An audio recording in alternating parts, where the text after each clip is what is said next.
We've entitled this presentation, Keeping the Balance. There are actually many balancing acts that have to do with teaching in a yeshiva.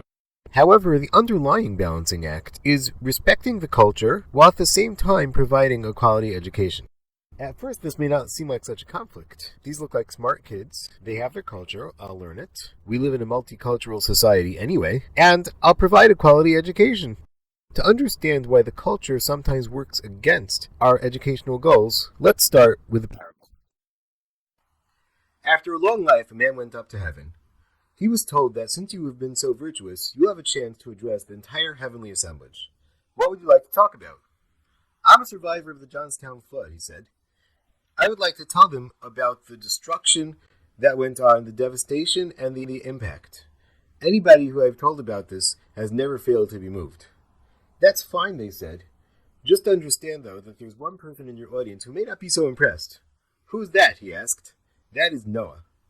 Noah went through a flood of his own.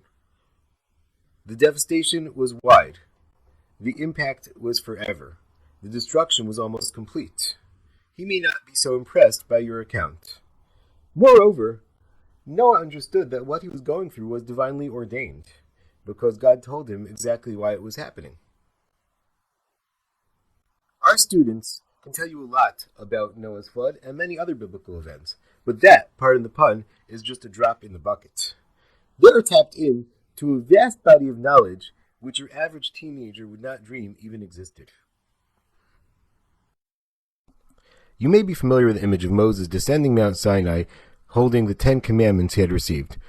Moses actually received a lot more than 10 Commandments. He received the Torah, the teaching.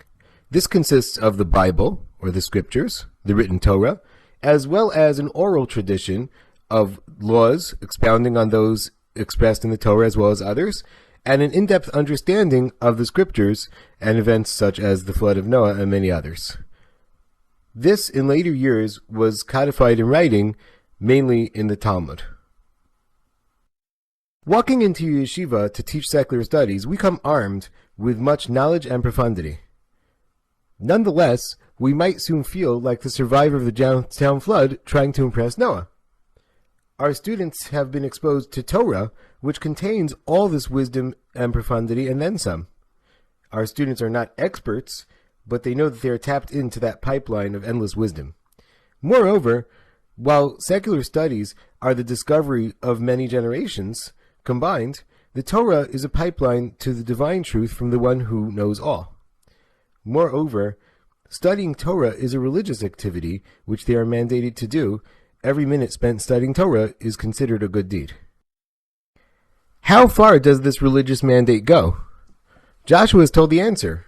He is told that Torah must be studied at every available moment of one's life, both day and night. Of particular focus is the study of the Talmud.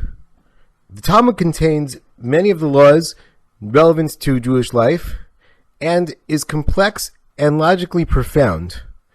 It is the pipeline to gaining divine wisdom. In academic settings, at home and at work, Jews throughout the ages have devoted many hours to the study of Talmud. In fact, Jews worldwide participate in a system in which they learn a page a day of Talmud, finishing every 7.5 years with massive celebrations. With all this emphasis on Torah knowledge, what is the role of secular knowledge?